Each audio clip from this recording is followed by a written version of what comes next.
Hi guys, આજે આપણે toast બનાવીશું. બિલકુલ સરળ રીત છે ટોસ્ટ બનાવવાની, અને વળી પાછા આપણે એમને ઈસ્ટના ઉપયોગ વગર તૈયાર કરીશું. ઓછા મેંદાની સાથે ઘઉંના લોટનો ઉપયોગ કરીને પણ કરીશું. અને એકદમ સરળ રીત છે, પરફેક્ટ રીત છે. અને તમે એકવાર બનાવશો ને તો ખરેખર હું કહીશ કે બજારેથી તો તમે લાવવાનું બંધ કરી દેશો, એટલા ટેસ્ટી બને છે. અને જો તમે જોઈ શકો છો કે હાથ અડાડતા જે તૂટી જાય છે એટલા અંદર સુધી સોફ્ટ અને એકદમ ક્રન્ચી એવા ટોસ્ટ આપણા તૈયાર થશે. અને તમારે ઓવનની સાથે અને ઓવન બંને રીતે હું તમને કહીશ કે કઈ રીતે બનાવવાના છે. તો એમના માટે થઈ સૌથી પહેલાં આપણે એક મોટું બાઉલ લેશું. એમની અંદર એક બાઉલ ભરી અને રોટલીનો એટલે કે ઘઉંનો ઝીણો લોટ લેશું. અને લોટને છે ને આપણે ચાળીને લેશું, જેથી કરી એમની અંદર એર ભળશે એટલે આપણા ટોસ્ટ છે અંદર સુધી ખૂબ જ સરસ ખસ્તા તૈયાર થશે. હવે એ જ અડધું બાઉલ ભરી અને મેંદો લીધો છે. અને જો તમારે એકલા ઘઉંની સાથે કરવા હોય તો તમે મને કમેન્ટ કરી શકો છો, હું એ પણ ટ્રાય કરી અને તમારી સાથે ચોક્કસથી શેર કરીશ. હવે એમની અંદર મેં 4 થી 5 ચમચી જેટલો ખાંડનો ભૂકો અને પોણી ચમચી જેટલો બેકિંગ પાવડર લીધો છે. અને ચપટીક જ બેકિંગ સોડા લીધા છે, એટલે સમજી લો કે 5 ચમચી જેટલા આપણે બેકિંગ સોડા લેવાના છે. અને આ બધું મિશ્રણ છે ને એ ચાળી લેવાનું છે, જેથી કરી પાવડરની અંદર કે બેકિંગ સોડાની અંદર કોઈ પણ ગાંઠા હશે ને તો આપણા ટોસ્ટની અંદર એમનો કલર ચેન્જ થઈ જશે. અને સાથે સાથે ઘણી વખત મોંમાં આવે તો એમનો ટેસ્ટ પણ સારો ન આવે, જેથી કરી એ ચડાઈ જશે ને એટલે સરસ પાવડર ફોર્મમાં આવી જશે. અને એકદમ સારી રીતે પહેલાં તો હાથની મદદથી એમને મિક્સ કરી લેવાનું છે. લોટ બધા મિક્સ થઈ જાય ત્યારબાદ આપણે એમને સાઈડ પર રાખી દઈશું. હવે એક મોટું બાઉલ લેશું.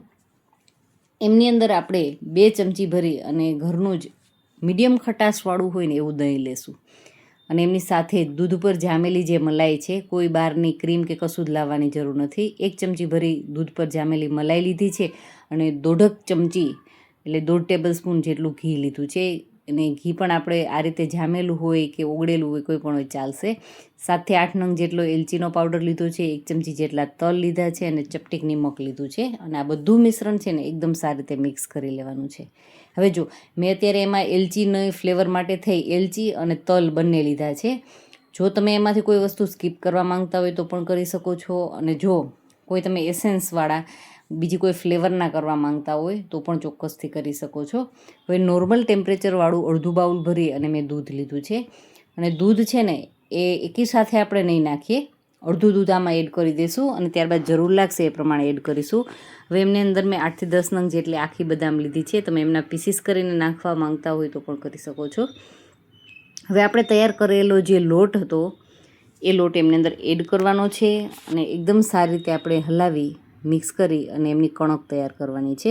અને આપણે બચેલું જે દૂધ છે એ દૂધમાંથી થોડું થોડું દૂધ ઉમેરી અને મીડિયમ સોફ્ટ એવી કણક તૈયાર કરવાની છે. એકદમ ઢીલી નથી રાખવાની, વધારે પડતી એમને સખત નથી કરવાની. એટલે સમજી લો કે રોટલીનો જેટલો લોટ હોય ને સોફ્ટ, એમનાથી થોડીક સોફ્ટ રાખવાની છે. આ રીતની કણક તૈયાર થઈ જાય ત્યારબાદ આપણે એમને રોલ આઉટ કરવાની છે, રોલ કરી લેવાનો છે. અને જુઓ આપણે બેકિંગ પાવડર અને બેકિંગ સોડાના ઉપયોગમાં લીધા છે, એમના કારણે તમે જુઓ લોટ છે એકદમ સરસ જાળીદાર તૈયાર થયો છે. હવે જે રીતે આપણે બાજરીનો રોટલો બનાવતા હોય એ રીતે આપણે પહેલાં તો એમનો બોલ તૈયાર કરીશું, ત્યારબાદ આ રીતે એમને રોલ કરીશું. જો હાથની મદદથી આ રીતે રોલ કરવો તમને થોડોક મુશ્કેલ લાગતું હોય તો કોઈ પણ વાસણનો, ફ્લેટ વાસણનો ઉપયોગ કરી શકો છો, પાટલીનો ઉપયોગ કરી શકો છો. અથવા તો આપણે યુઝ કરેલા જે વાસણ છે એ જ વાસણનું તળિયું સપાટ હોય તો તમે એમની મદદથી પણ એમને રોલ કરી શકો છો. તો હું તમને કરીને બતાવું કે આ રીતે આપણું વાસણ છે એમને સપાટ તળિયું છે, તો બસ એમને ઉલટું કરી લેશું. આ રીતે ધીમે ધીમે હળવા હાથથી કરીશું. જો લોટ છે ને અંદરથી એકદમ હળવા હાથથી કરીશું ને એટલે આપણા ટોસ્ટ છે ને એકદમ સરસ જાળીદાર તૈયાર થશે.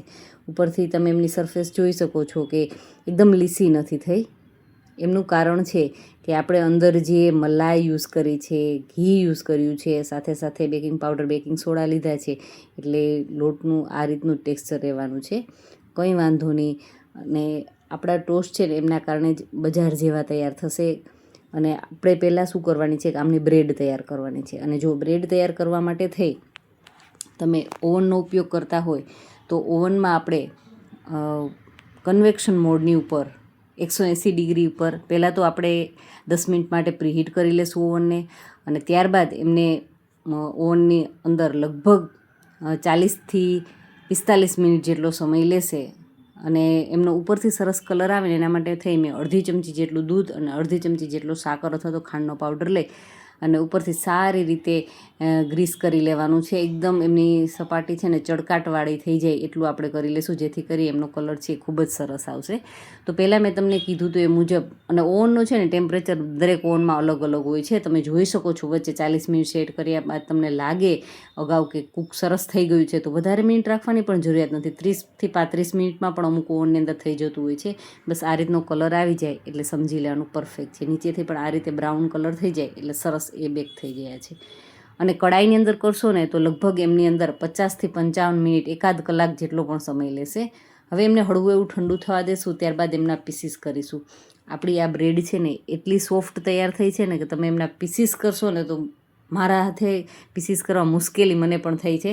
તો એટલા સોફ્ટ તૈયાર થયા છે કે એકદમ ધારદાર ચાકુ લીધું છે ને છતાં પણ એમના પીસીસ કરતાં એમ તૂટતા જાય છે. તમે જોઈ શકો છો, પણ કશો વાંધો નહીં, કદાચ એ તૂટી જશે ને છતાંય આપણે હજી એમને ક્રિસ્પ કરવા માટેથી બેક કરીશું.